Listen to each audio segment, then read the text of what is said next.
नमस्कार साथियों, ज्ञान मित्रा में आप सबका स्वागत है। तो आज हम लोग करने वाले हैं railway group D previous year का क्वेश्चन। ठीक है, ये होगा मॉक टेस्ट 1 और इस मॉक टेस्ट में पूरा 50 क्वेश्चन होगा। ठीक है, साइंस का। अच्छा, अगर आप लोग ग्रुप डी का एग्जाम दे रहे हैं, क्योंकि अब 1 से 1.5 महीना के अंदर ग्रुप डी का एग्जाम हो जाएगा, तो अगर आप लोग एग्जाम लिखना चाह रहे हैं ग्रुप डी का, तो इतना याद रखिए कि साइंस जो है, इसके बगैर ग्रुप डी का निकालना बहुत मुश्किल हो जाएगा, क्योंकि इसमें 25 क्वेश्चन पूछे जाते हैं। ठीक है, अगर 25 क्वेश्चन यानी कि 75 क्वेश्चन में आप क्वालिफाई नहीं हो पाओगे। ठीक है, अगर आप पूरा का पूरा 100% सही कर दिए 75 क्वेश्चन, तो इसीलिए साइंस एक बहुत ही इंपॉर्टेंट आपका सिलेबस का एक भाग है। ठीक है, इसको करना बहुत जरूरी है, इसके बगैर नहीं होने वाला है ग्रुप डी। तो अब से हम लोग रोज 50 क्वेश्चन साइंस को लेके आएंगे। ठीक है, और ये क्या रहेगा, प्रीवियस ईयर क्वेश्चन रहेगा और इंपॉर्टेंट क्वेश्चन रहेगा, पूरा एनसीईआरटी बेस्ड रहेगा। ठीक है, ये क्वेश्चन आप लोग का पूछा गया है प्रीवियस ईयर क्वेश्चन में। ठीक है, तो चलिए वीडियो को शुरू करते हैं। देखिए, पहला क्वेश्चन जो है आपका, निम्नलिखित में से कौन सा।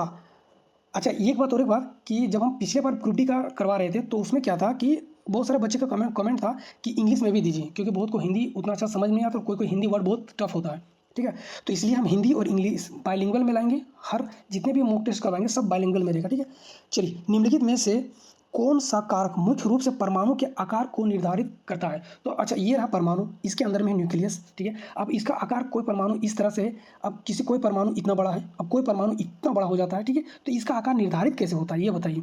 तो आप देखो कि ये न्यूक्लियस है और ये परमाणु है। ठीक है, निर्धारित कैसे होगा, तो क्या ये न्यूट्रॉन, प्रोटॉन और न्यूट्रॉन जो रहता है न्यूक्लियस में, ये करता है निर्धारित? नहीं, ये तो वहीं रहेगा। अब इसी को अगर आकार बढ़ के इतना बड़ा हो जाएगा, लेकिन वो तो इतना ही रहा, फिर बढ़ के इतना हो गया, इतना। ये कर कौन रहा, ये कर रहा है इसका सेल। ये जो सेल है KLM जो हम लोग नाम देते हैं, ये सेल करता है इसका निर्धारण कि इसका आकार कैसा होगा। सेल में क्या होता है, इलेक्ट्रॉन होता है, इलेक्ट्रॉन क्लाउड। ये जो रहता है, ये पूरा इस तरह घुमा हुआ रहता है, इसको इलेक्ट्रॉन, या तो सेल बोलो, इलेक्ट्रॉन क्लाउड होता है। ये इलेक्ट्रॉन जो रहता है इसका क्लाउड के रूप में रहता है, इलेक्ट्रॉन क्लाउड। और ये कौन निर्धारित करता है, इलेक्ट्रॉन करता है इसका आकार को निर्धारित करने में। परमाणु के आकार को निर्धारित करने में इलेक्ट्रॉन का बहुत महत्वपूर्ण रोल है। इसका क्या आंसर हो जाएगा, तो इलेक्ट्रॉनों की संख्या इसका करेक्ट आंसर हो जाएगा। न्यूट्रॉन और प्रोटॉन तो होगा, नाभिक तो होगा नहीं। तो ठीक है, इसका क्या आंसर हो जाएगा, इलेक्ट्रॉनों की संख्या इसका निर्धारित करता है। ठीक है, चलिए अगला क्वेश्चन है, किसी यौगिक का आणविक द्रव्यमान 16 मास यूनिट है। ठीक है, 63 माफ कीजिएगा, 63 मास यूनिट है। यदि इसमें एक हाइड्रोजन है, कितना है, अब देखो यहाँ पे लिखते चलो, एक है हाइड्रोजन और 3 है ऑक्सीजन, प्लस 3 है ऑक्सीजन, तो परमाणु है, तो शेष परमाणु द्रव्यमान कितना होगा। टोटल दे रखा है हमको 63 यूनिट, और हमको हाइड्रोजन का एक परमाणु ये दे रखा है, ऑक्सीजन का 3। अब इसको पूछा गया है कि बाकी का कितना होगा, इसको अगर छोड़ देते हुए। तो अगर अब हम ये मान के चलते कि आप लोग को ग्रुप डी का एग्जाम अब 1 से 1.5 महीने के अंदर में हो जाएगा, तो इतना जानते हैं कि एटॉमिक मास क्या होता है, ये आप लोग को पता है, एटॉमिक नंबर क्या होता है ये आप लोग को पता होगा। ठीक है, तो अब हम लोग डायरेक्टली करेंगे। ठीक है, तो हाइड्रोजन का मास क्या होता है, चूंकि एक हाइड्रोजन है तो हाइड्रोजन का मास कितना हो जाएगा, एक हाइड्रोजन एक।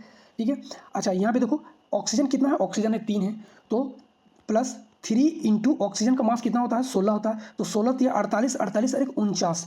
अब अगर हम 63 टोटल दे रखा है, उसमें से 49 को अगर घटा देंगे तो कितना हो जाएगा, 3 और यहाँ 49 4 और 10 14। ठीक है, कितना हो जाएगा, तो 14 यूनिट हो जाएगा इसका सही जवाब। इसका आंसर क्या हो जाएगा, 14 यूनिट मास हो जाएगा इसका करेक्ट आंसर। देखिए ये वाले यहाँ पे सॉल्यूशन करके रख दिए हैं। नेक्स्ट देखिए, यदि किसी चालक के सिरों का विभवांतर यानी कि वोल्टेज ड्रॉप कितना हो जाएगा, विभवांतर 1 है, और इसका 1 एम्पियर की धारा जा रहा है, यानी कि करंट कितना हो रहा है, 1 एम्पियर का है, करंट हो रहा है 1 एम्पियर का। ठीक है, 1 एम्पियर की धारा प्रवाहित हो, तो उसका प्रतिरोध क्या हो जाएगा। अब ओम्स का लॉ तो पढ़ाई होगा सबको, ओम्स का लॉ क्या बोलता है, V = IR, है ना। V = IR, हमको रेसिस्टेंस निकालने बोल दिया है, तो हम लोग रेसिस्टेंस बराबर क्या आ जाएगा, V/I हो जाएगा। इसका भी वैल्यू 1 है, इसका भी वैल्यू काट पीट के क्या आ जाएगा, 1 ही हो जाएगा, तो 1 ओम इसका करेक्ट आंसर हो जाएगा। कुछ नहीं, फॉर्मूला बेसिस पे था, बन जाता आराम से। चलिए नेक्स्ट देखिए, निम्नलिखित में से कौन सी कोशिका संरचना अमीबा को अपना भोजन प्राप्त करने में सहायता करता है। अब अमीबा जो होता है इसका कोई शेप नहीं होता है, ये इस शेप में भी हो सकता है, ये इस शेप में भी हो सकता है, ये इस तरह से भी हो सकता है। अमीबा अपना शेप बदलते रहता है, क्यों बदलता है, क्योंकि इसके अंदर में लिक्विड होता है, और ये जो होता है ना, एक आउटर एक लेयर होता है। ठीक है, इसको बोला जाता है प्लाज्मा मेम्ब्रेन या प्लाज्मा झिल्ली जो भी बोलते हैं। ठीक है, तो इसी के अनुसार ये अपना शेप चेंज करके चलता भी है, भोजन भी पकड़ता है। ठीक है, और अपना जो भी काम करता है ये करता है। ठीक है, अब देखो इसको जब भोजन पकड़ना रहता है तो ये क्या करेगा, अपना शेप को कुछ इस तरह से बना लेता है, कुछ इस तरह से बना लेता है। ठीक है, अब यहाँ पे जब भी कोई भोजन रहेगा, जो खाना उसको पकड़ना रहेगा, ये इसके अंदर में पकड़ेगा और इसको फिर यहाँ से बंद कर लेगा, और ये फिर अपना साइटोप्लाज्म में अंदर कर लेगा। अब यहाँ से इसको भोजन मिल गया। तो अब ये जो है, ये जो 2 बना था, इसको बोला जाता है सूडोपोडिया। ठीक है, पी से स्टार्ट होता है PP। ठीक है, सूडोपोडिया, सूडो का मतलब होता है फॉल्स और पोडिया का मतलब होता है पैर, इसको फॉल्स पैर बोला जाता है, सूडोपोडिया, है ना। तो अब इसी के द्वारा पकड़ा जाता है। लेकिन यहाँ पे आप देखोगे तो सूडोपोडिया कहीं पे नहीं लिखा हुआ है। क्या लिखा हुआ है? तो लिखा प्लाज्मा झिल्ली, फ्लैजिलम लिखा हुआ है, केंद्रीय झिल्ली और सिलिया है। तो अब ये है जो आउटर लेयर इसका जो बना हुआ रहता है, ये किससे बना रहता है? तो हम बताएं अभी प्लाज्मा मेम्ब्रेन से बना रहता है, प्लाज्मा झिल्ली से। तो इसका सही आंसर क्या हो जाएगा? प्लाज्मा मेम्ब्रेन हो जाएगा इसका करेक्ट आंसर। ठीक है, सिलिया क्या होता है? सिलिया जो होता है ना, कोई के जैसे माइटोकॉन्ड्रिया अगर मैं देखोगे तो छोटा छोटा बाल टाइप का स्ट्रक्चर होता है, इसको बोला जाता है सिलिया। सिलिया ये नहीं है, ठीक है, तो सिलिया तो होगा ही नहीं। इसका आंसर क्या हो जाएगा? प्लाज्मा मेम्ब्रेन हो जाएगा इसका करेक्ट आंसर। चलिए नेक्स्ट क्वेश्चन में चलते हैं। यदि वेग v से गतिमान एवं द्रव्यमान की किसी वस्तु की गतिज ऊर्जा 25 जूल है, यानी कि काइनेटिक एनर्जी 25 जूल है, तो इसका वेग, जब इसका वेग बढ़ाकर 3 गुना कर दिया जाए तो इसकी गतिज ऊर्जा कितना हो जाएगा? देखो, एक हम बहुत ज़बरदस्त तरीका बता दे रहे हैं आप लोग को। जब भी कोई वेलोसिटी, यानी कि इसका जो कभी भी जो है वेलोसिटी दिया रहेगा और काइनेटिक एनर्जी पूछेगा, ठीक है, अगर वेलोसिटी, यहाँ से हम थोड़ा आगे ऊपर लिख दे रहे हैं ताकि एकदम इसको सॉल्व करने की जरूरत ही नहीं है। इस तरह के क्वेश्चन में आप लोग टाइम बर्बाद नहीं कीजिएगा। इस तरह क्वेश्चन जब भी वेलोसिटी दिया रहेगा या फिर वेलोसिटी को 3 गुना, 4 गुना, 5 गुना, कितना भी गुना हाफ कर दे और उसका काइनेटिक एनर्जी पूछ ले, ठीक है, काइनेटिक एनर्जी दिया रहेगा, पूछ लेगा कि आप क्या होगा इसका गतिज ऊर्जा, तो किस कंडीशन में निकालेंगे हम लोग? तो देखो हम यहाँ पे लिख दे रहे हैं एक बार वेलोसिटी और इसका लिख दे रहे हैं काइनेटिक एनर्जी। ठीक है, अगर वेलोसिटी को 1 गुना बढ़ा दिया जाता है, 1 गुना, तो जितना बढ़ाएगा उसी से फिर से यहाँ पे मल्टीप्लाई कर दो, 1 × 1 बराबर, तो काइनेटिक एनर्जी भी 1 गुना ही बढ़ेगा।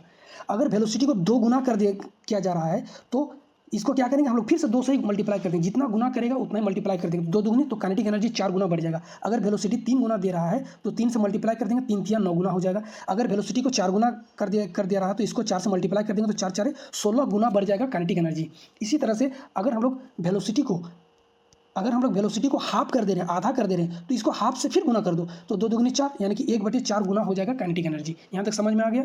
अब इसी तरह से यहाँ पे आपको दे रखा है कि काइनेटिक एनर्जी 25 जूल है। अगर काइनेटिक एनर्जी 25 गुना कर दिया रहा तो 25 माफ कीजिएगा, हाँ 25 गुना कर दिया जा रहा है। तो अगर 25 गुना कर दिया जा रहा है काइनेटिक एनर्जी, इसको काइनेटिक एनर्जी उसका 25 गुना हो जा रहा है, मतलब फिर से हम 25 से मल्टीप्लाई कर देंगे, तो 25 × 25 बराबर कितना हो जाएगा? 225 गुना बढ़ जाएगा इसका।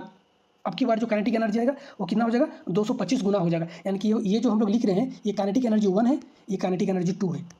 ठीक है, तो अगर काइनेटिक एनर्जी हमारा 25 गुना है तो इसको फिर से हम 25 से गुना कर देंगे, तो कितना मेरे पास आ जाएगा? 225 आ जाएगा। ठीक है, तो इसका आंसर कितना हो जाएगा? 225 हो जाएगा। तो जितना काइनेटिक एनर्जी दिया है उसी से मल्टीप्लाई कर दो, जितना वेलोसिटी बढ़ा के दिया गया है। ठीक है, तो मल्टीप्लाई कर देंगे उसी से, तो कितना आ जाएगा इसका? तो आ जाएगा 225। इसका आंसर हो जाएगा 225। अगर किसी को समझ में ये चीज़ नहीं आया तो आप लोग नॉर्मल तरीका से बनाइए। यहाँ पे देखिए, ठीक है, चूँकि यहाँ पे देखिए ये स्पेस मेरा, ये हम मोबाइल में बना रहे हैं, ठीक है, तो मोबाइल में बहुत ज़्यादा स्पेस नहीं बनता और ये जो है हाथ से लिखना पड़ता है, तो बहुत ज़्यादा एरिया हम कवर नहीं कर पाएंगे, फिर से हमको मिटाना पड़ेगा, फिर से लिखना पड़ेगा, तो आप लोग भूल जाओगे कि ऊपर में क्या बनाए थे। ठीक है, इसीलिए यहाँ पे हम इसको पूरी तरह से इसका न्यूमेरिकल पूरा बना दिए हैं। ठीक है, इसको स्टेप बाय स्टेप देख लीजिएगा। काइनेटिक एनर्जी यहाँ पे दिया गया, काइनेटिक एनर्जी बराबर हाफ mv² होता है। ठीक है, अब यहाँ पे देखो, चूंकि अगर जब मास काइनेटिक एनर्जी 1, यहाँ पे एक चीज़ समझने वाला है, एक चीज़ समझ लीजिए, काइनेटिक एनर्जी 1 और काइनेटिक एनर्जी 2, ये इसमें 3 गुना कर दिया है, तो काइनेटिक एनर्जी 1 जो है इसमें क्या है और काइनेटिक एनर्जी 2 क्या होता है? हाफ mv² होता है। अब दोनों में मास तो सेम रखा है, मास को तो चेंज नहीं किया। जब मास को सेम रखा जाएगा तो काइनेटिक एनर्जी डायरेक्टली प्रोपोर्शनल होता है किसका? वेलोसिटी का। ठीक है, वेलोसिटी की स्क्वायर का, तो ये वाला हो जाता है डायरेक्टली प्रोपोर्शनल। बस अब इसी से पूरा न्यूमेरिकल बन जाएगा। अब यहाँ पे देखो, तो काइनेटिक एनर्जी 2 बराबर कितना हो जाएगा? जब इसको सॉल्व करोगे आप लोग, इसको फिर से तोड़ोगे, तो काइनेटिक एनर्जी 2 बराबर, जो काइनेटिक एनर्जी 1 बराबर दोनों के वेलोसिटी, यानी कि वेलोसिटी का 2 का स्क्वायर डिवाइडेड बाई v पहला का स्क्वायर, यानी कि 3 × 9 9 गुना हो जाएगा। यहाँ पे 25 × 3 × 9 हो जाएगा, 25 × 9 बराबर 225 जूल। इसका करेक्ट आंसर हो जाएगा। ठीक है, समझ में आ गया? आप लोग चाहे तो उस तरीका से कर लो, हम तो बोलेंगे बेटर होगा उस तरीका के। पहला का काइनेटिक एनर्जी को दुगुना करते जाओ, जितना गुना बोल दिया वेलोसिटी, उसका काइनेटिक एनर्जी जब दुगुना करेंगे तो काइनेटिक एनर्जी में बन जाएगा। अब उसको दुगुना कर दो तो जो दूसरा वाला काइनेटिक एनर्जी पूछा गया वो निकल के आ जाएगा आपके पास। ठीक है, नेक्स्ट देखिए, अम्ल क्षारक क्या आ गया? अम्ल क्षारक अभिक्रियाओं में निम्नलिखित में से क्या घ्राण सूचक, ठीक है, यानी कि ओलाफैक्टी इंडिकेटर क्या होता है? एक तो हम लोग देखते हैं, अब देखेंगे किसको? जो कलर चेंज करेगा। अब एसिड है या बेस है, किससे हम लोग जानते हैं? अगर लाल है तो ब्लू हो जाएगा, ब्लू है तो लाल हो जाएगा। ये किससे हम लोग जानते हैं? एसिड है या बेस है, इससे हम लोग पहचानते हैं। और एक होता है कि सूंघ के पहचानते हैं, जिसको हम लोग ओलाफैक्टी इंडिकेटर कहा जाता है। ठीक है, जो अब कलरलेस है उसको हम लोग कैसे पहचानेंगे कि एसिड है कि बेस है? तो उसको हम लोग सूंघ के पता करते हैं कि कलर अगर कुछ डाल दिए तो कलर उसका जो सेंट है उसका चेंज हो गया, तो हम बोलेंगे कि बेस है या फिर एसिड है। ठीक है, तो अब यहीं पे देखो, अम्ल क्षारक अभिक्रिया में निम्नलिखित में से क्या ओलाफैक्टी के रूप में कार्य करता है? तब यहाँ 4 ऑप्शन दिया है, इसमें से जो है प्याज का अर्क क्षारकों के गंध को बदल देता है, ये इसका सही जवाब हो जाएगा।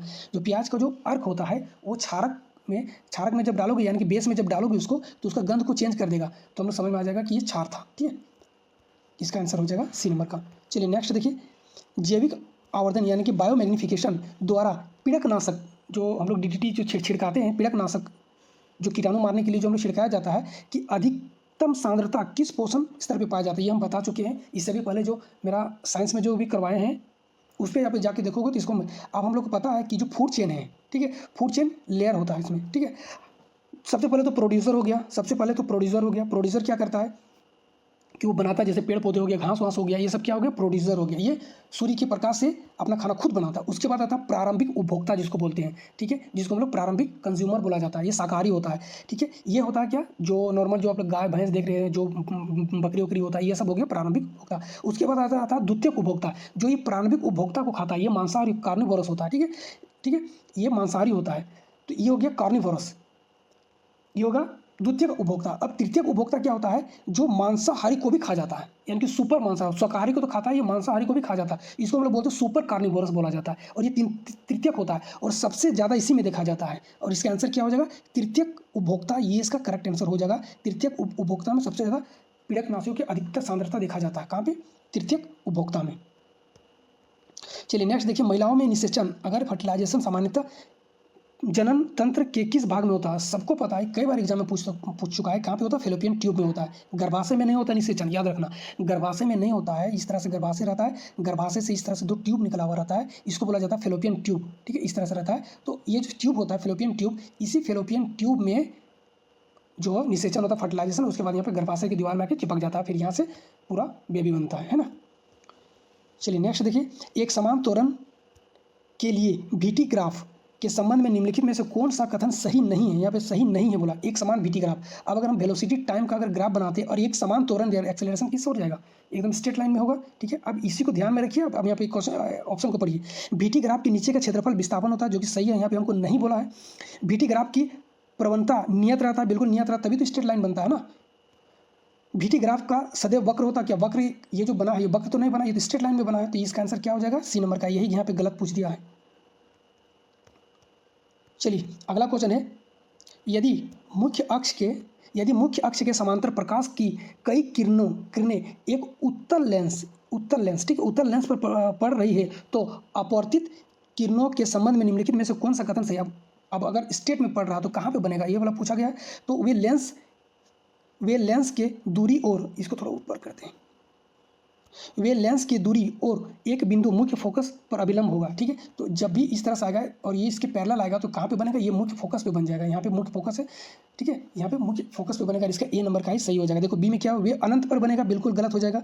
जब भी पैरेलल में आता है तो कहाँ पे बनता है, मुख्य फोकस पे बनता है, ठीक है। इसका आंसर यही हो जाएगा, आगे पढ़ने की जरूरत ही नहीं। देखिए हम ये मान के चल रहे हैं, हम आप लोग को डिटेल में इसलिए नहीं बता रहे हैं कि एग्जाम सामने में है और हम मान के चलते कि ये सब आप लोग पढ़े होंगे। इसको सिर्फ मॉक टेस्ट चाहिए, आप लोग टेस्ट लगा रहे हैं, है ना। चलिए प्रतिस्थापन अभिक्रिया, और जहाँ समझाना रहेगा ना वहाँ हम जरूर समझाएंगे कि हाँ हमको लगेगा कि यहाँ पे दिक्कत होगा तो हम समझा देंगे। प्रतिस्थापन अभिक्रिया, प्रतिस्थापन क्या होता है, यानी कि डिस्प्लेस कर देना। प्रतिस्थापन अभिक्रिया में क्या होता है, आप लोग एक चीज़ कीजिएगा, आज रिएक्टिविटी टेबल जो होता है ना, इसको एकदम कंठस्थ कर लीजिएगा। और कौन सा हम नीचे में इसको बता दिए हैं, जितना करना है, जितना आप लोग एग्जाम में पूछा जाता है उतना ही हम बना के दिए हैं, उसको आप लोग कर लीजिएगा, उसको देख लीजिएगा, स्क्रीनशॉट कर लीजिएगा और उसको पूरा रट्टा मार लीजिएगा, ठीक है। चलिए तो प्रतिस्थापन अभिक्रिया में क्या होता है, तो क्या होता है कि प्रतिस्थापन अभिक्रिया में जो रिएक्टिविटी, जिसका हाई रिएक्टिविटी एलिमेंट होगा, highly reactive element lower reactive element को हटा देता है, ठीक है। तो हाईली रिएक्टिव एलिमेंट क्या करेगा, लोअर रिएक्टिव एलिमेंट को रिएक्शन में हटा के इसके जगह पे ये खुद आके उसके साथ रिएक्ट कर लेगा, ठीक है। तो यही होता है, यानी कि एक परमाणुओं के समूह के दूसरे परमाणु के समूह द्वारा विस्थापित किया जाता है। तो इसका आंसर एक हो जाएगा। सरल परमाणु कार्बन हाइड्रोजन को नहीं, ठीक है, इसका आंसर क्या हो जाएगा, एक नंबर का ही हो जाएगा। चलिए नेक्स्ट देखिए, जब लोहे के बुरादे को सल्फर पाउडर, जब लोहे के बुरादे को सल्फर पाउडर में साथ मिलाया जाता है तो क्या बनेगा, फेरिस सल्फाइड बनेगा, ठीक है, आयरन सल्फाइड बनेगा नामक एक काला पदार्थ बनता है। इस परिवर्तन का सबसे सटीक वर्णन क्या है, इस परिवर्तन का जो है इसका सबसे सटीक वर्णन क्या है। आप जब तक ऑप्शन नहीं देखोगे पता ही नहीं चलेगा कि ऑप्शन में क्या पूछा है। लोहा सल्फर में घुलकर विलयन हो जाए, तो लोहा घुलता नहीं है, ये विलयन नहीं होता सल्फर में, ठीक है। केवल मिश्रण बनने के कारण यह एक भौतिक परिवर्तन तो होगा ही नहीं, ये तो रासायनिक परिवर्तन है। रासायनिक परिवर्तन के परिणाम स्वरूप एक नया पदार्थ बनता है, ये इसका सही हो। देखो आयरन बना सल्फर के साथ और बन गया फेरस सल्फेट, ठीक है। तो ये इसका करेक्ट आंसर हो जाएगा, नया प्रोडक्ट बना लेता है।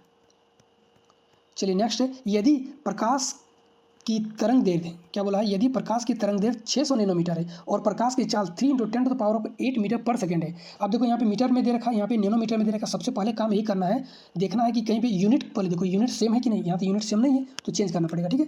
तो उसकी आवृत्ति फ्रीक्वेंसी कितनी होगी ये पूछा, वेवलेंथ दे रखा है, लाइट की चाल दे रखा है, आपको फ्रीक्वेंसी पूछना है, ठीक है। अब हम लोग को एक फॉर्मूला पता होना चाहिए, कौन सा फॉर्मूला, तो हम लोग जानते हैं C बराबर लेमडा इंटू भी।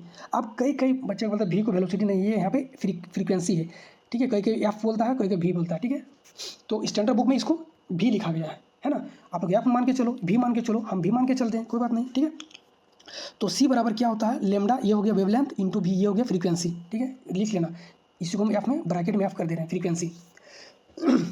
अब हमको निकालना क्या है, हमको निकालना फ्रीक्वेंसी यानी कि भी को निकालना है। तो भी बराबर क्या हो जाएगा, भी बराबर हो जाएगा C बटे लेमडा। C का वैल्यू कितना दे रखा है 3 इंटू, देखो इसीलिए बोले कि यहाँ पे हमको लिखने में काफ़ी दिक्कत होता है, ठीक है। तो C बराबर होगा कितना 3 × 10⁸ मीटर पर सेकेंड, और लेमडा का वैल्यू कितना, यानी कि वेवलेंथ का वैल्यू कितना दे रखा है 600 नैनोमीटर। तो इसको 600 को नैनोमीटर से मीटर में जब करेंगे तो नैनो का क्या होता है -9 होता है, ऊपर कर देंगे इसको। अब इस चीज़ को पूरा यहाँ से इस चीज़ को जब हम ऊपर ले जाएंगे तो नेगेटिव जो है -9 है +9 में चेंज हो जाएगा। यहाँ +8 और +9 कितना हो जाएगा, 8 16 17 हो जाएगा, यानी कि 3 × 10⁻17 हो जाएगा, यानी कि 3 × 10⁻, माइनस में नहीं होगा यार, 3 × 10⁻17 डिवाइडेड बाई 600 बच जाएगा सिर्फ नीचे में। अब यहाँ से अब 17 है, 2 जीरो कट जाएगा तो यहाँ पे 2 जीरो तो यहाँ से हट जाएगा, यानी कि अब ये क्या बच जाएगा 15 बच जाएगा, मेरे पास 15 बचा। अब इस 15 को अब इस 6 यहाँ पे मेरे पास नीचे बचा, 6 को तो तोड़ना पड़ेगा, तो 15 में से और एक हम 10 निकाल देते हैं। तो अब हम इस तरह से लिख सकते हैं इसको 3 × 10⁻14 × 10, क्योंकि एक 10 को हम निकाल दिए, और डिवाइडेड बाई 6 ये तो है। अब हम काटेंगे इसको, क्या 3 दूनी 6, अब 2 बचे 10, यानी कि 5 × 10⁻14 हो जाएगा इसका आंसर। 5 × 10⁻14 हर्ज हो जाएगा इसका आंसर, है ना। यही वाला यहाँ पे सॉल्व करके लिख दिए हैं, आप लोग देख लेना। निम्नलिखित में से कौन सा उपकरण आर्किमिडीज के सिद्धांत का कार्य करता है, आर्किमिडीज का सिद्धांत फ्लूइड में कार्य करता है, याद रखना, ठीक है। अल्टीमीटर ये क्या करता है, अल्टीमीटर क्या करता है, हाइट को नापता है। एरोप्लेन से किसी भी वस्तु का या फिर समुद्र की गहराई को नापने के लिए अल्टीमीटर को यूज़ किया जाता है। एनेरॉइड बैरोमीटर, एनरॉइड बैरोमीटर क्या होता है, ये टेम्परेचर को ही मापता है, लेकिन इसमें कोई भी फ्लूइड नहीं होता, बिना फ्लूइड का, बिना मरकरी का होता है ये, ठीक है। सिस्मोग्राफी ये क्या मापता है, ये मापता है भूकंप को। हाइड्रोमीटर क्या मापता है, हाइड्रोमीटर मापता है स्पेसिफिक फ्लूइड डेंसिटी को मापता है, ठीक है। तो इसका आंसर क्या हो जाएगा, हाइड्रोमीटर हो जाएगा इसका करेक्ट आंसर। नेक्स्ट में देखते हैं क्या है, कश्मीर क्षेत्र में निम्नलिखित में से कौन सी मत्स्य उत्पादन विधि अपनाई गई, बस अब इसको याद रख लो। इसका क्या आंसर हो जाएगा, इसका आंसर हो जाएगा जल कृषि, ठीक है, एक्वाकल्चर इसका सही जवाब हो जाएगा। नेक्स्ट है, निम्नलिखित में से कौन सा परिवर्तन मानव पुरुषों में लैंगिक परिपक्वता का भाग माना जाता है, यानी कि जब कोई बच्चा बड़ा होता है, एडल्ट में आता है, स्टेज में आता है, तब उसमें कौन कौन सा बदलाव होता है ये पूछा गया। अब ये 4 ऑप्शन के अनुसार ही देना है। आवाज़ का भारी होना, बिल्कुल आवाज़ का भारी हो जाता है। कुल्हों में वसा का जमना, ये महिलाओं में होता है, ये तो होगा नहीं। ऊंचाई में वृद्धि महिला पुरुष दोनों में होता है। वजन में वृद्धि महिला पुरुष दोनों में होता है, ठीक है। तो इसका सही जवाब क्या हो जाएगा, आवाज़ में भारी हो जाना। नेक्स्ट देखिए, यसद लेपन यानी कि गैल्वेनाइजेशन में लोहे को जंग से बचाने के लिए उस पर किस धातु की पतली परत चढ़ाई जाती है, और किस धातु की चढ़ाई जाती है हम लोग को पता है, जिंक का चढ़ाया जाता है। किसका, जिंक का। चलिए अगला क्वेश्चन है, विद्युतीय अपघटन द्वारा धातुओं के शोधन के दौरान प्रयुक्त विद्युतीय अपघट्य यानी कि इलेक्ट्रोलाइट का आवश्यक गुण क्या होना चाहिए। तो इलेक्ट्रोलाइट का गुण पूछा कि क्या होना चाहिए, यहाँ पे 4 ऑप्शन दिया गया है। अब आप लोग देखिए, बड़ा बड़ा ऑप्शन है तो हम डायरेक्ट इसका आंसर बता दें। देखिए ये तो सबसे पहले देखिए क्या है कि इसमें जल तथा उदासीन तेल दोनों की परत होनी चाहिए, जो कि गलत है। यह विद्युतीय रासायनिक क्रिया के दौरान ऊष्मा का कुशल चालक होता है, बिल्कुल नहीं, ऊष्मा का तो चालक इसमें होना ही नहीं चाहिए, ठीक है। यह पूरी प्रक्रिया के दौरान पूर्णतः अभिक्रियाहीन होता है, रिएक्शन नहीं करेगा, तो फिर इसको हम लोग लेंगे क्या, ठीक है। तो इसका आंसर क्या हो जाएगा, इसका आंसर हो जाएगा कि यह किसी उपयुक्त धातु लवण का जल या पिघला हुआ विलयन होना चाहिए, ठीक है। इसका आंसर क्या हो जाएगा, डी नंबर का। चलिए नेक्स्ट है, पत्तियों में प्रकाश संश्लेषण के लिए आवश्यक पर्णहरित यानी कि क्लोरोफिल किस कोशिका अंगक में पाया जाता है। एकदम इजी क्वेश्चन है। अब क्लोरोफिल कहाँ पाया जाएगा, क्लोरोप्लास्ट में पाया जाएगा। कहाँ पाया जाएगा, क्लोरोप्लास्ट में। नेक्स्ट देखिए, जब कोई व्यक्ति भूमि पर स्थिर खड़ा है तो पृथ्वी द्वारा व्यक्ति पर लगाया गया गुरुत्वीय बल यानी कि क्रिया तथा भूमि द्वारा व्यक्ति पर लगाया गया अभिलंब बल यानी कि प्रतिक्रिया बराबर और विपरीत होता है। यह न्यूटन के तृतीय नियम के अनुसार क्या ये क्रिया प्रतिक्रिया का युग्म है। बोला गया न्यूटन के जो तीसरा गति नियम है उसके अनुसार क्या यह क्रिया और प्रतिक्रिया युग्म है, ये पूछा गया आपसे क्वेश्चन। तब इसको सबसे पहले समझिए, न्यूटन का जो थर्ड लॉ है ये क्या कहता है, ये कहता है कि क्रिया और प्रतिक्रिया बराबर और विपरीत दिशा में होता है ना। यानी कि इसका मतलब है, यानी कि अगर एक दीवार है, अगर हम इसको यहाँ पे से ठेल रहे हैं, पुश कर रहे हैं, अगर हम पुश करते हैं तो मेरे द्वारा या फिर मेरे हाथ के द्वारा, यहाँ पे एक हम हाथ ले लेते हैं और एक हम ले लेते हैं दीवार, ठीक है, दीवार। अब मेरे हाथ के द्वारा दीवार को पुश किया जाता है तो दीवार भी मेरे हाथ को पुश करेगा। यहाँ पे दो चीज़ें, एक है दीवार हम पुश कर रहे हैं दीवार को, दीवार पुश कर रहा है मेरे हाथ को, ठीक है। क्रिया प्रतिक्रिया बराबर तथा अपोजिट दिशा में होता है, अपोजिट दिशा में दोनों। और इसमें दो बॉडी काम कर रहा है, एक मेरा हाथ काम कर रहा है और एक मेरा दीवार काम कर रहा है, ठीक है, दो वस्तुएं काम कर रहा है, ठीक है। अब इस क्वेश्चन में जरा देखो, तब जाकर के न्यूटन की गति का तीसरा नियम सही माना जाता है। इस क्वेश्चन में देखो यहाँ पे क्या बोला गया, अब इस क्वेश्चन को फिर से पढ़ो, इसी में इसका आंसर छुपा हुआ है। जब कोई व्यक्ति भूमि पर स्थिर खड़ा है तो वो व्यक्ति, यहाँ पे देखना हाईलाइट कर दे रहे, तो व्यक्ति पर लगाया गया गुरुत्वीय बल क्रिया तथा भूमि द्वारा व्यक्ति पर लगाया गया विलंब बल, दोनों ही व्यक्ति पर लग रहा है। यहाँ पे व्यक्ति, वस्तु जो है ना एक ही चीज़ है, सिर्फ व्यक्ति है, तो एक वस्तु में तो होगा नहीं, इसके लिए दो वस्तु चाहिए, जैसे हाथ और दीवार था। यहाँ पे व्यक्ति तो एक ही है, ठीक है, यहाँ पे वस्तु क्या है, एक ही, सिर्फ व्यक्ति है। तो ये क्या न्यूटन के तीसरा गति नियम का पालन कर रहा है, नहीं कर रहा है? तो सबसे पहले तो ऑप्शन में जो भी हाँ वाला है उसको तोड़ा दो, ये वाला हाँ वाला है, ये वाला हाँ, ये वाला हाँ, ये तो दोनों खत्म हो जाएगा, ठीक है। अब देखो कि यहाँ पे दो बचा मेरे पास, नहीं, क्योंकि दोनों बल अलग अलग वस्तु पे काम कर रहा है, नहीं, अलग अलग वस्तु में एक ही वस्तु है और वो है व्यक्ति, ठीक है। तो इसका आंसर क्या हो जाएगा, तीसरा बी नंबर का, नहीं, क्योंकि बल एक ही वस्तु पर कार्य कर रहा है ना। तो ये क्वेश्चन समझने लायक था, अच्छे से समझ लेना इसको, यही वाला चीज़ यहाँ पे लिखवा दिए हैं, पढ़ लेना एक बार। नेक्स्ट देखिए, एक समान चुंबकीय क्षेत्र में रखा धारावाही चालक पर लगने वाला बल का परिमाण किस स्थिति में सर्वाधिक होता है। अब देखो एक मैग्नेटिक फील्ड है, ठीक है, एक मैग्नेटिक फील्ड है, इस तरह से मैग्नेटिक फील्ड है। अब यहाँ पे कोई कंडक्टर को रखा गया है जिसमें से इलेक्ट्रिक करंट पास हो रहा है ना। तो पूछा गया है कि इसमें जो है ना चालक परिमाण कब, एक चुंबकीय क्षेत्र में धारावाहिक चालक पर लगने वाला बल का परिमाण, यानी कि फोर्स का जो परिमाण होगा मैक्सिमम कब हो जाएगा। तो हम लोग जानते हैं F इक्वल टू क्या होता है, F इक्वल टू होता है I current, B magnetic field, L sine theta length, ठीक है। इस तीनों का वैल्यू है करंट, मैग्नेटिक फील्ड और ये हो गया लेंथ और ये साइन थीटा, ठीक है। तो ये अब साइन जब भी थीटा आ जाएगा तो हम लोग को थीटा मैक्सिमम जब भी पूछेगा तो हम लोग को थीटा को हमेशा 1 रखना, 1 करना है। अब कितना साइन थीटा का कितना वैल्यू डालेंगे यहाँ पे कि इसका वैल्यू 1 हो जाएगा। तो साइन 0 का वैल्यू 0 होता है और साइन 90 का वैल्यू होता है 1, यानी कि यहाँ पे हम अगर 90 रख देंगे तो क्या हो जाएगा, इसका वैल्यू 1 हो जाएगा। तो जब इसका वैल्यू 1 हो जाएगा तो मेरे पास मैक्सिमम क्या मिल के आ जाएगा, F इक्वल टू IBL, ठीक है, यहाँ तक समझ में आ गया।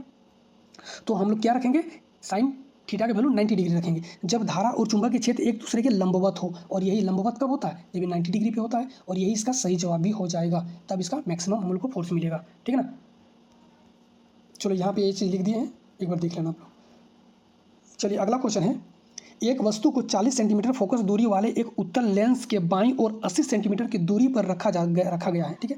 लेंस के दाईं ओर स्क्रीन को कहाँ रखा जाना चाहिए ताकि बनने वाला प्रतिबिंब वास्तविक हो, उल्टा हो और समान आकार का हो। अब जो ऑप्टिक्स बहुत बढ़िया से पढ़ा है वो इस क्वेश्चन को देखते ही इसका आंसर दे दिया होगा कि इसका जो आंसर होगा 80 सेंटीमीटर ही होगा।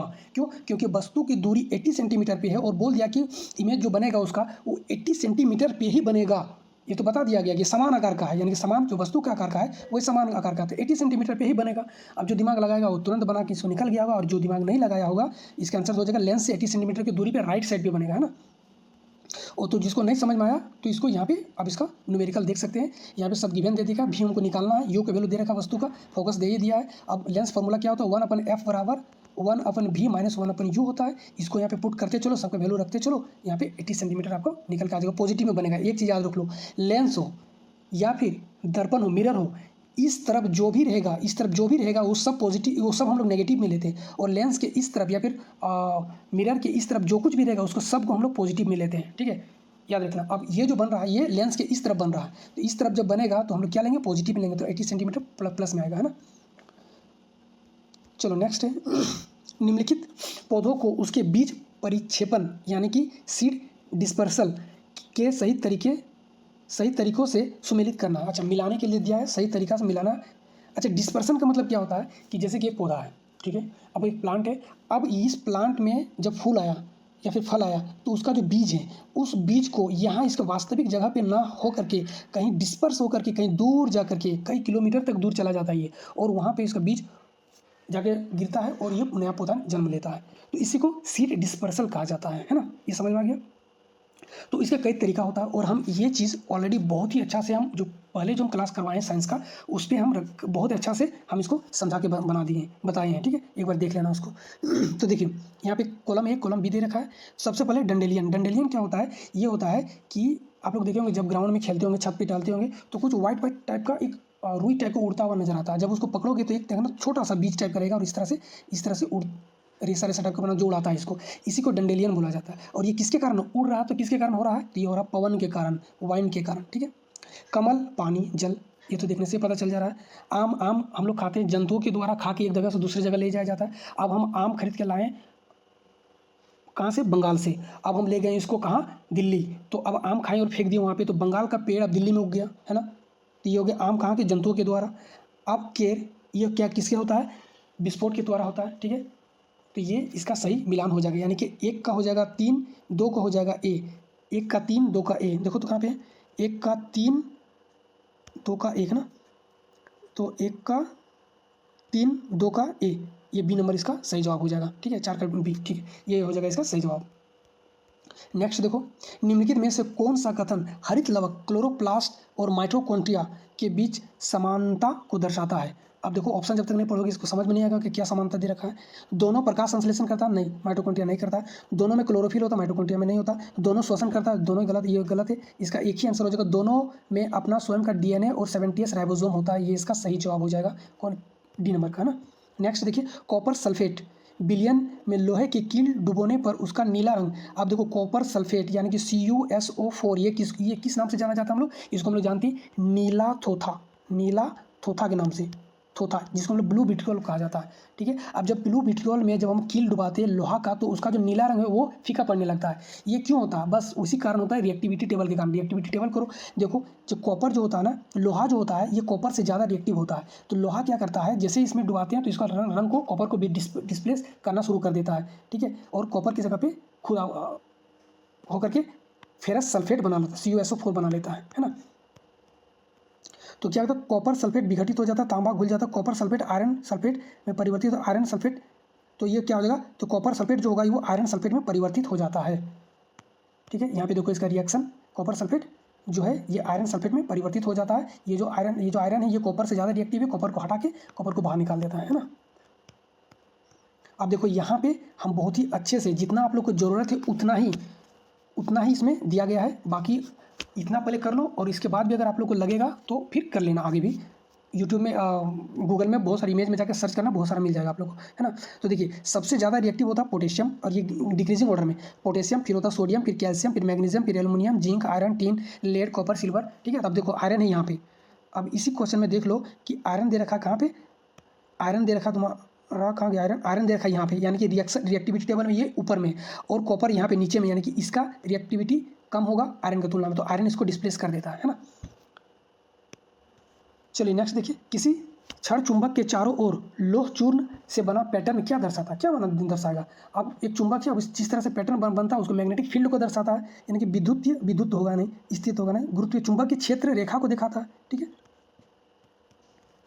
चलिए नेक्स्ट है, एक व्यक्ति के लिए +2D का चश्मा निर्धारित किया जाता है, चश्मे का प्रकार क्या होगा? +2D, अब प्लस किस में लगता है? प्लस लगता है उत्तल लेंस में, उत्तल लेंस में लगता है। ठीक है, उत्तल लेंस में। और नेगेटिव किस में लगता है? माइनस किस में लगता है? अवतल लेंस में। ठीक है, तो इसका सही जवाब क्या हो जाएगा? उत्तल लेंस। प्लस जहाँ आ जाएगा, प्लस चश्मा, प्लस पावर वाला चश्मा किसको दिया जाता है? जिसका उत्तल लेंस होता है, जिसको दूरदृष्टि जो होता है हाइपरमेट्रोपिया होता है। और माइनस किस में लगता है? जो निकट दृष्टि दोष होता है मायोपिया होता है। ठीक है, तो इसका आंसर क्या हो जाएगा? उत्तल लेंस, यानी कि दूरदृष्टि दोष वाला को ये दिया जाता है। रदरफोर्ड स्वर्ण पत्र यानी कि गोल्ड फॉयल प्रयोग ने किसकी उपस्थिति, यानी कि किसका खोज किया था? किसकी उपस्थिति स्थापित की थी? ये क्या था? नाभिक का, न्यूक्लियस का। यदि अंडाणु निषेचित नहीं होता है, अगर अंडाणु निषेचित नहीं होता तो गर्भाशय का आंतरिक परत जिसको इंडोमेट्रियम कहा जाता है उसका क्या होता है? ये पूछा गया है। ठीक है, तो गर्भाशय का जो होता है ना, ये जब भी एक क्वेश्चन पूछा गया था आप लोगों को ग्रुप डी में ही कि गर्भाशय का शेप किस तरह का होता है, तो गर्भाशय का शेप जो होता है ना, नाशपाती, देखिए आप लोग, नाशपाती का शेप का होता है इस तरह से। ठीक है, इस तरह का होता है। तो और ये जो होता है ये 3 लेयर से बना होता है। ठीक है, इस तरह 3 लेयर से बना होता है। ये हम बड़ा करके दिखा रहे हैं लेकिन ये 3 लेयर होता है। ठीक है, जो सबसे बाहरी वाला परत होता है ना, इसको बोला जाता है पेरीमेट्रियम, आप लोग लिखते जाइए, यहाँ पे लिखने में बड़ी दिक्कत हो जाएगा, ठीक है। इसको बोला जाता है पेरी और मेट्रियम, यहाँ से देख लेना, ठीक है, पेरीमेट्रियम। इसके बाद जो मिडिल वाला लेयर होता है ना, इसको बोला जाता है मेयोमेट्रियम, ठीक है, इसको बोला जाता है मेयोमेट्रियम, MYOमेट्रियम, ठीक है। अब जो अंदर वाला होता है उसको बोला जाता है इंडोमेट्रियम, जो यहाँ पे लिखा हुआ है इंडोमेट्रियम। तो अब बोला गया है जब गर्भाशय नहीं होता है, यानी कि फर्टिलाइज नहीं होता है, अंडाणु निषेचित नहीं होता है, तो क्या होता है कि ये जो पूरा दीवार है अंदर वाला, यानी कि इंडोमेट्रियम, ये टूट जाता है, विघटित हो जाता है, और मासिक धर्म यानी कि मेंस्ट्रुअल साइकिल के थ्रू ये बाहर निकल आता है, ठीक है। इसका सही जवाब क्या हो जाएगा, अब देख लो यहाँ पे पढ़ो, यह शरीर में पुनः अवशोषित तो यह विघटित हो जाता है और योनि मार्ग से बाहर निकल जाता है मेंस्ट्रुअल साइकिल के फॉर्म में, है ना। चलिए नेक्स्ट देखिए, सूक्ष्मदर्शी द्वारा अवलोकित एक यूकेरियोटिक कोशिका में सामान्यतः दिखाई देने वाला तीन मुख्य घटक कौन सा, तीन मुख्य घटक कौन सा, ये पूछा गया, ठीक है। आप देखो दो तरह का सेल होता है, एक तो होता है प्रोकैरियोटिक जो पुराना वाला होता है, आदिम जमाना वाला, और एक होता है यूकैरियोटिक, यूकैरियोटिक नया वाला, इसमें सब वेल डेवलप्ड होता है, ठीक है। अब ये हम सेल बना दे रहे हैं इस तरह से, ठीक है। अब यहाँ पे हम न्यूक्लियस है और यहाँ पे कई सारा माइटोकॉन्ड्रिया, राइबोसोम, ये सब सेल ऑर्गेनेल्स है ना। जब हम यहाँ से देख रहे हैं सूक्ष्मदर्शी के द्वारा यहाँ से देख रहे हैं, ठीक है, जब देखते हैं तो हमको क्या दिखाई देता है, सबसे पहले क्या दिखाई देगा, तो ये वाला चीज़ दिखाई देगा, इसको हम लोग क्या बोलते हैं, तो इसको हम लोग बोलते हैं, क्या बोलते हैं इसको बोलते हैं प्लाज्मा मेम्ब्रेन, ठीक है। इसके बाद जब थोड़ा सा और आगे जाएंगे तो ये वाला दिखाई देगा, लिक्विड फ्लूइड वाला टाइप पार्ट दिखाई देगा, जिसको हम लोग बोलते हैं साइटोप्लाज्म।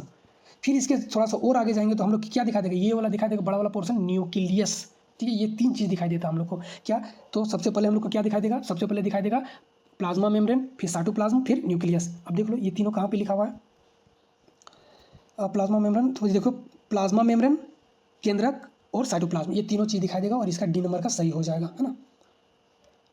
चलिए नेक्स्ट देखिए, किसी वस्तु पर स्थित बल द्वारा किया गया कार्य कब मैक्सिमम होगा, बल द्वारा किया गया कार्य वर्क डन बराबर फोर्स इंटू डिस्प्लेसमेंट कब मैक्सिमम होगा, ये पूछा गया। तो हम लोग को एक फॉर्मूला पता है, क्या, वर्क डन बराबर होता है force into displacement cos theta, है ना, ये वाला फॉर्मूला होता है।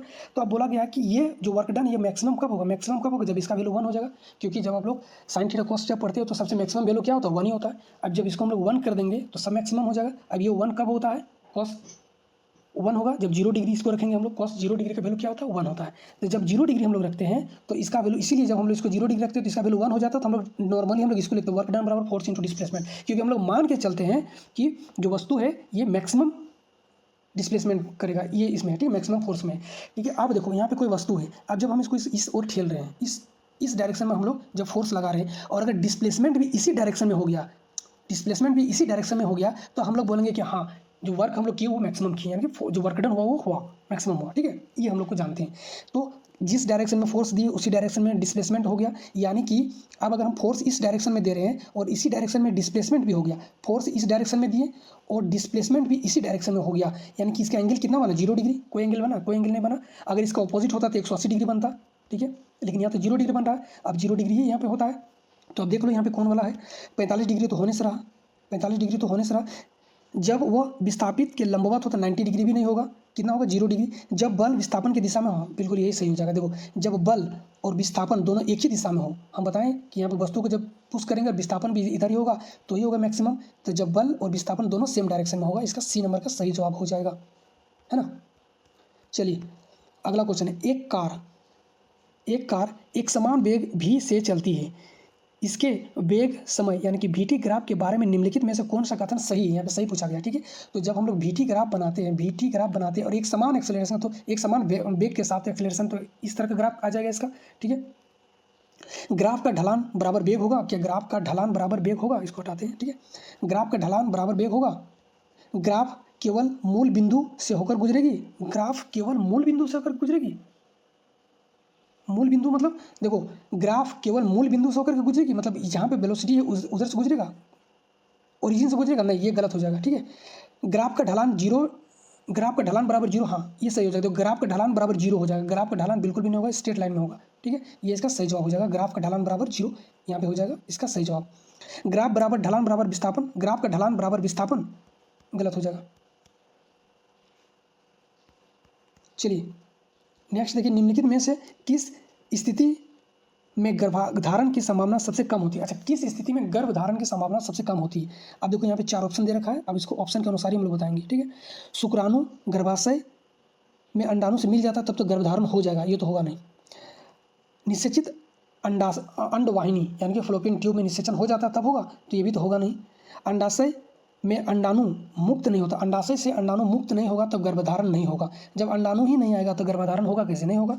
भ्रूण गर्भधारण आरोपित हो जाता है, ये भी हो जाएगा, ठीक है। तो ये इसका सही जवाब क्या हो जाएगा, सी नंबर का।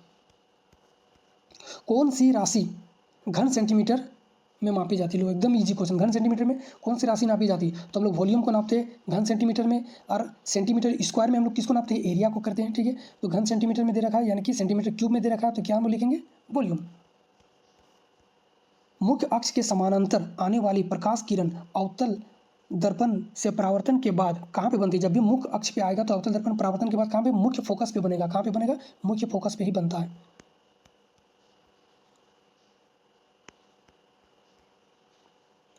चलिए नेक्स्ट देखिए, धारावाही परिनलिका सोलेनॉइड के बारे में बहुत अच्छे से बता रखे हैं, ठीक है, कि अंदर चुंबकीय क्षेत्र रेखाओं की दिशा के बारे में निम्नलिखित में से कौन सा सही है, तो सही कौन सा है देखना है। अब सोलेनॉइड कौन सा होता है, तो एक इस तरह से ट्यूब ले लो, अब इस पर लपेट दो इस तरह से कंडक्टर तार, ठीक है। अब इससे धारा को यानी कि करंट को इसमें फ्लो करा दो, तो इसमें एक मैग्नेटिक फील्ड जनरेट होता है, ठीक है। तो ये पूछा गया है, तो जब इस तरह का जो स्ट्रक्चर मेरे को जो बनेगा, तो इसके जो अंदर में इस तरह जो अंदर में मैग्नेटिक फील्ड जो जनरेट करेगा, अंदर का, बाहर में नहीं, यहाँ अंदर के पूछा गया, अंदर चुंबकीय क्षेत्र बाहर में रहता तो नॉर्थ टू साउथ की ओर जाता है। हम लोग जानते हैं बाहर में मैग्नेटिक फील्ड कैसे चलता है, नॉर्थ टू साउथ, लेकिन अंदर में क्या होगा, साउथ टू नॉर्थ जाता है, अंदर में क्या होता है, साउथ टू नॉर्थ हो जाएगा। तो अब इसका यही वाला आंसर हो जाएगा। अब इसको खोजिए कहाँ पे दिया है, चुंबकीय क्षेत्र रेखा परिनलिका में दक्षिण ध्रुव से उत्तर ध्रुव की ओर जाता है, अंदर में, बाहर में रहता तो नॉर्थ टू साउथ, और अंदर में रहेगा तो साउथ टू नॉर्थ, ये इसका सही जवाब हो जाएगा। निम्नलिखित में से कौन सी अभिक्रिया अपचयन रिडक्शन अभिक्रिया का उदाहरण है। अब रिडक्शन अभिक्रिया में क्या होता है, रिडक्शन अभिक्रिया में ऑक्सीजन का त्याग होता है और इलेक्ट्रॉन और हाइड्रोजन को लिया जाता है। ऑक्सीजन को निकाल देगा, ऑक्सीजन को बाहर कर देगा, और हाइड्रोजन और इलेक्ट्रॉन को ग्रहण कर लेगा, है ना।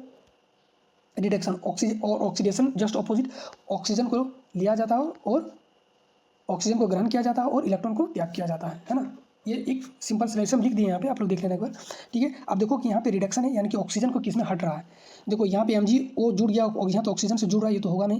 यहाँ पे देखो कॉपर के साथ ऑक्सीजन है और ये बाद में कॉपर के साथ हट जा रहा है, यहाँ पे देखो कॉपर में ऑक्सीजन अब नहीं रहा, हट गया, यानी कि ये हो जाएगा, इसका सही जवाब कौन सा हो जाएगा, यही वाला हो जाएगा, यही हो जाएगा रिडक्शन अभिक्रिया। यहाँ पे देखो यहाँ हटा नहीं है, यहाँ पे है, ऑक्सीजन आके जुड़ गया है, ये यहाँ पे देखो ऑक्सीजन हाइड्रोजन के साथ है, ये भी नहीं हुआ, ठीक है। इसका आंसर क्या हो जाएगा, बी नंबर का।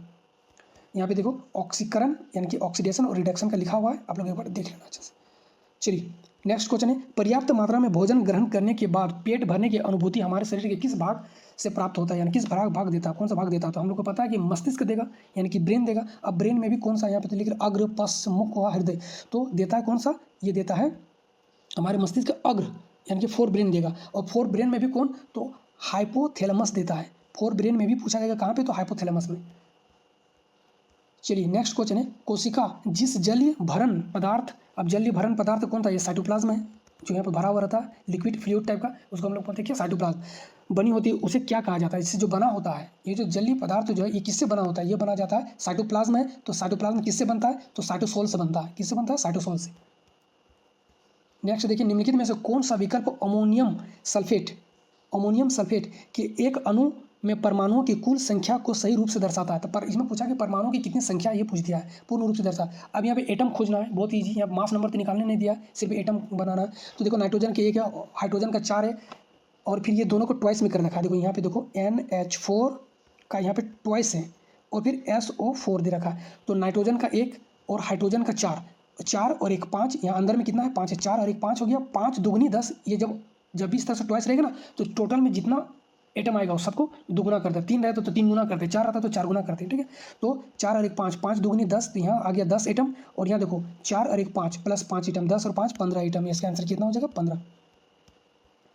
निम्नलिखित में से कौन सी भर्जन यानी कि रोस्टिंग क्रिया सल्फाइड अयस्क से सल्फाइड को हटाता है, और रोस्टिंग के हम बारे में बता चुके हैं, इसका क्या होता है, तो ऑक्सीकरण भर्जन यानी कि ऑक्सीडेशन भर्जन रोस्टिंग होता है, ऑक्सीडेशन रोस्टिंग यहाँ पे होता है। तो यहाँ क्या आ जाएगा, ऑक्सीकरण इसका सही जवाब हो जाएगा। नेक्स्ट देखिए, यदि आप जल को तेजी से वाष्पित करना चाहते हो तो कौन सा तरीका अपनाओगे, तो कौन सा अपनाएंगे भैया, देखो तापमान को हम लोग क्या करेंगे, बढ़ा देंगे और पंखा को चला देंगे।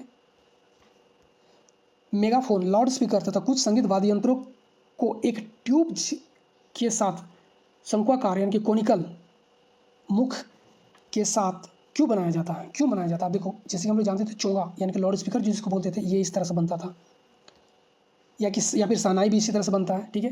तो ये इस तरह से हम लोग क्यों बनाते हैं, इसलिए बनाते हैं, क्यों बनाएंगे इस तरह से, ताकि हम लोग का उद्देश्य है कि जो भी यहाँ से साउंड जाएगा वो एक पर्टिकुलर डायरेक्शन में, जिस तरफ हम चाहते हैं सुनाने उस तरफ जाए, ये हर दिशा में ना फैले, सिर्फ एक डायरेक्शन में जाए, इसीलिए करते हैं। अब यहाँ पे खोजो इस चीज़ को। ध्वनि तरंगों को बिना अधिक फैलाए मुख्यतः श्रोताओं की ओर निर्देशित करना, ये इसका सही जवाब हो जाएगा बी नंबर का, है ना। चलिए, जब किसी पदार्थ का अपचयन रिडक्शन होता है तो उसके साथ क्या होता है, उसके साथ क्या होता है, वही होता है जो मंजूर खुदा होता है। चलिए, रिडक्शन होगा तो क्या होगा, तो रिडक्शन में हम क्या बताए थे कि इलेक्ट्रॉन को लेगा, ग्रहण करेगा और ऑक्सीजन को त्याग कर देगा।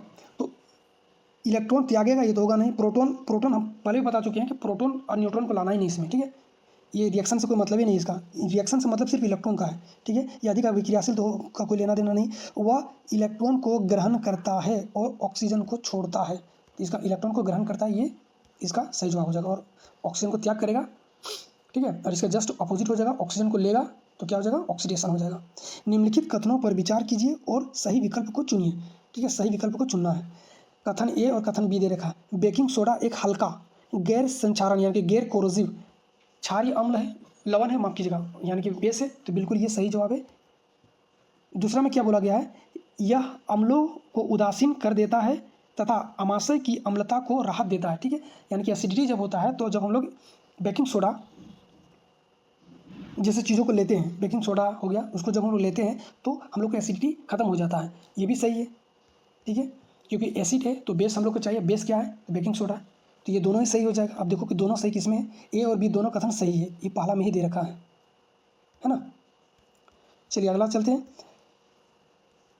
किसी वस्तु की सीधी रेखा के अनुदिश, किसी वस्तु की सीधी रेखा के अनुदिश असमान गति के दौरान क्या होता है। देखो, अब हम मान लेते हैं सीधी रेखा एक रोड है, सड़क है। अब वस्तु को मान लेते हैं हम लोग कार है। अब एक सीधी किसी वस्तु सीधी रेखा के अनुदिश असमान गति से चला है, इसका जो गति है, इसका जो वेलोसिटी है वो सेम नहीं है, गति जो है, स्पीड जो है वो सेम नहीं है ना, सेम एक समान नहीं है। जैसे हम लोग आमतौर पे गाड़ी चलाते हैं ना तो वो असमान गति से चलता है, कभी एक्सीलेटर ले रहे छोड़ रहे, ले रहे छोड़ रहे, असमान गति होता है, ठीक है। तो उसी के बारे में यहाँ पे बोला गया कि आप कौन सा कथन के दौरान गति, यहाँ पे कथन सही नहीं दिया, खाली इसको बताना, ठीक है। तो यहाँ पे देखिए, पथ के विभिन्न बिंदुओं पर वेग का मान समान होता है, समान तो होगा ही नहीं क्योंकि असमान गति से चल रहा है। किसी भी समय अंतराल में वेग में परिवर्तन शून्य नहीं होता, किसी भी समय अंतराल में वेग में परिवर्तन शून्य नहीं हो सकता है, और ये इसका सही जवाब हो जाएगा। बाकी भी पढ़ के देख लो, वेग समय के साथ स्थिर तो होगा ही नहीं, ये वाला भी नहीं होगा। मतलब जब आपको मेन जो है वो मिल जा रहा है तो फिर आगे पढ़ना क्या, ठीक है। चलिए नेक्स्ट देखिए, छोटे पौधे उगाने के लिए टूटे हुए बर्तनों का उपयोग करना किसका उदाहरण है। अब यहाँ पे इस क्वेश्चन में देखो, इस क्वेश्चन का दो आंसर सही है, इस क्वेश्चन का ए नंबर भी सही है और सी नंबर भी सही है, यानी कि रीयूज और रीपर्पोज, पुनः प्रयोजन और पुनः उपयोग, ये दोनों ही सही है ना, दोनों क्वेश्चन सही। अब यहाँ पे जब आप लोग को पूछा गया था ये ग्रुप डी में, तो इसको यहाँ पे इसको हटा के बोथ देना चाहिए, बोथ ए और सी दोनों को देना चाहिए कि बोथ ए और सी, लेकिन दिया नहीं था, इसी तरह का क्वेश्चन था ना। और जब आप लोग को ग्रुप डी में, अगर आप लोग को भी ये क्वेश्चन आएगा ही, फिक्स है कि आएगा, क्योंकि ग्रुप डी रेलवे तो रिपीट करता ही है, तो आप लोग को जो ग्रुप डी माना गया है, इसको जो आंसर माना है वो माना है पुनः प्रयोजन, यानी कि रीप्रपोज को माना है सही जवाब। तो आप लोग को भी रीप्रपोज को ही सही जवाब मानना है, ठीक है, रीप्रपोज, ठीक है। अगर बोथ देगा तो आप लोग को ये दोनों को ही करना है, ठीक है, बोथ देगा तब, और नहीं तो सिर्फ रीप्रपोज को ही सही जवाब देना है ना। निम्नलिखित कथनों को पढ़िए और सही विकल्प को चुनिए। कथन ए और कथन बी दे रखा है। जब एक गेंद को ऊर्ध्वाधर ऊपर की ओर फेंका जाता है तो वेग जी की दर से घटता है। बिल्कुल, जब भेजेंगे तो ग्रेविटेशनल फोर्स जो उसका वेग को जी की दर से कम करेगा, ठीक है, ये तो सही है एकदम, ये 100% सही है। गेंद के ऊपर की ओर गति करने पर भी गुरुत्वीय त्वरण नीचे की ओर काम करता है। जब हम ऊपर की ओर फेंकते हैं तभी तो नीचे की ओर जी काम करता है, जिसको धीरे धीरे कम करता है इसको, ठीक है। तो ये भी सही है, तो दोनों ही तो सही हो गए, एक ही चीज़ को अलग अलग तरीका से लिखा हुआ है, ए और बी दोनों सही हो जाएगा, यानी कि एक नंबर का इसका सही हो जाएगा। चलिए अगला क्वेश्चन है, निम्नलिखित में से कौन सा विकल्प अलैंगिक जनन की विधि के रूप में खंडन यानी कि फ्रेगमेंटेशन यानी कि टुकड़ा हो जाना, यानी कि टुकड़ा हो जाना, ठीक है, सर्वोत्तम वर्णन करता है। क्या बोला गया है कि फ्रेगमेंटेशन को आपको बताना है कि सबसे अच्छा कौन वर्णन करता है। फ्रेगमेंटेशन का मतलब होता है कि टुकड़ा बोलते हैं हिंदी में, टुकड़ा बोलते हैं इंग्लिश में, ठीक है। चलिए, तो फ्रेगमेंटेशन जो होता है ये क्या होता है कि ये टुकड़ा हो जाता है, जो भी पार्ट होता है उसका जो मदर यानी जो पेरेंट जो प्लांट होता है ठीक है। अब यहाँ से ये टुकड़ा टुकड़ा हो जाता है, एक पेरेंट प्लांट है इस तरह से कोई भी, अब ये टुकड़ा टुकड़ा हो गया, ये 10 टुकड़ा 15 टुकड़ा 20 टुकड़ा में हो गया। अब ये जितना टुकड़ा हुआ हर एक से एक फिर से एक अपना एक प्लांट नया जनरेट कर सकता है, ठीक है, सबसे, उसको बोला जाता है फ्रेगमेंट। जनक के शरीर कई टुकड़ों में टूट जाता है तथा प्रत्येक टुकड़ा एक नए जीव को विकसित करता है। ये इसका सही जवाब हो जाएगा। फ्रेगमेंटेशन मतलब टुकड़ा टुकड़ा हो जाना, इस तरह से याद रखो, कभी नहीं भूलोगे। सूर्य के प्रकाश में उद्दीपन यानी कि स्टिमुलस के कारण पौधे की दिशाहीन गति को क्या कहा जाता है? यहाँ पे देखो क्वेश्चन में चेंज किया है, दिशाहीन गति कर दिया, दिशाहीन, ठीक है। अगर क्वेश्चन में ये दिया हुआ रहता कि प्रकाश की ओर ही बढ़ना तो उसको हम लोग बोलते क्या? फोटोट्रोपिज्म। लेकिन इसके दिशाहीन यानी कि प्रकाश जहाँ पे है उसके दिशाहीन, उससे अपोजिट में भागता है तो उसको क्या बोलते हैं? फोटोनेस्टी, उसको बोला जाता है फोटोनेस्टी, प्रकाश की ओर नहीं, फोटोनेस्टी, ठीक है। ये इसका सही जवाब हो जाएगा गाइस। तो ये आज का 50 क्वेश्चन था, ये वाला यहाँ पे लिखा हुआ है, इसको पढ़ लीजिएगा। अगर वीडियो अच्छा लग रहा है तो प्लीज़ वीडियो को लाइक और शेयर कर दीजिएगा और चैनल को सब्सक्राइब कर लीजिएगा, ठीक है। इस तरह से हम अब रोज़ आप लोग के लिए 50 क्वेश्चन का एक मॉक टेस्ट लेके आएंगे। प्रीवियस ईयर क्वेश्चन होगा और इंपॉर्टेंट क्वेश्चन जो भी हमको लगेगा कि ये पूछा जा सकता है, जो पहले जो पूछा गया था जिस पैटर्न पे, उस पैटर्न पे, तो हम उसको आप लोग को मेंशन कर देंगे, ठीक है। वीडियो कैसा लगा आप लोग जरूर बताइएगा। वीडियो अच्छा लग रहा है तो प्लीज़ लाइक शेयर और सब्सक्राइब कर दीजिएगा। वीडियो देखने के लिए थैंक यू। तब तक के लिए जय हिंद, जय भारत।